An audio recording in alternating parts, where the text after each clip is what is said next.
Hello दोस्तों, नमस्कार। अवधिताल लोकगीत चैनल में आपका स्वागत करती हूँ। आज मैं बहुत ही प्यारा माता जी का गीत लेकर आई हूँ। सुनिएगा और आनंद लीजिएगा। कमेंट करके बताइएगा आप लोगों को कैसा लगा। उचरेला कागा अंगनवा हो, आज आई है भवानी। उचरेला कागा अंगनवा हो, आज आई है भवानी।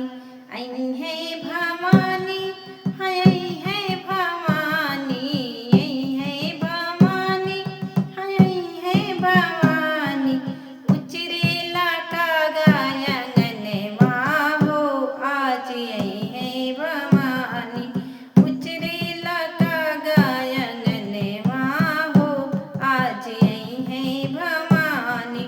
विंध्याचल से मैया मोरी आई है, विंध्याचल से मैया मोरी आई है।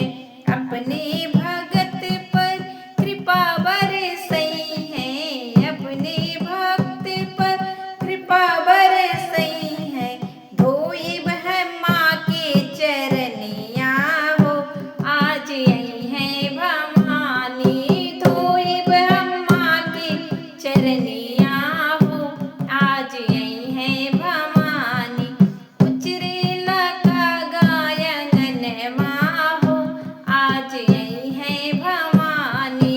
उचरेला कागा अंगनवा हो, आज आई है भवानी। आई है भवानी हमोर महारानी, आई है भवानी हमोर महारानी। उचरेला कागा अंगनवा हो, आज आई है भवानी। लाल लाल साड़ी गोटे वाली, लाल लाल लहंगा सितारों वाली। लाल लाल साड़ी हाँ गोटे वाली, लाल लाल लहंगा सितारों वाली। अरे चुनरी ओढ़ाई दोनों हथवा हो, आज आई है भवानी। चुनरी ओढ़ाई दोनों हथवा हो, आज आई है भवानी। उचरेला कागा अंगनवा हो, आज आई है भवानी। उचरेला कागा अंगनवा हो, आज आई है भवानी। गोरे गोरे हाथों में लाल हरी चूड़ियाँ, गोरे गोरे हाथों में लाल हरी चूड़ियाँ। लाल हरी चूड़ियाँ हाँ लाल हरी चूड़ियाँ। मेहंदी लगाई दोनों हथवा हो, आज आई है भवानी। मेहंदी लगाई दोनों हथवा हो, आज आई है भवानी।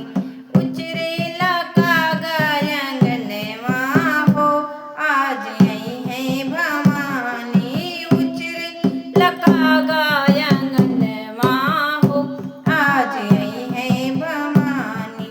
सोने की थाली कपूर की बाती, सोने की थाली कपूर की बाती।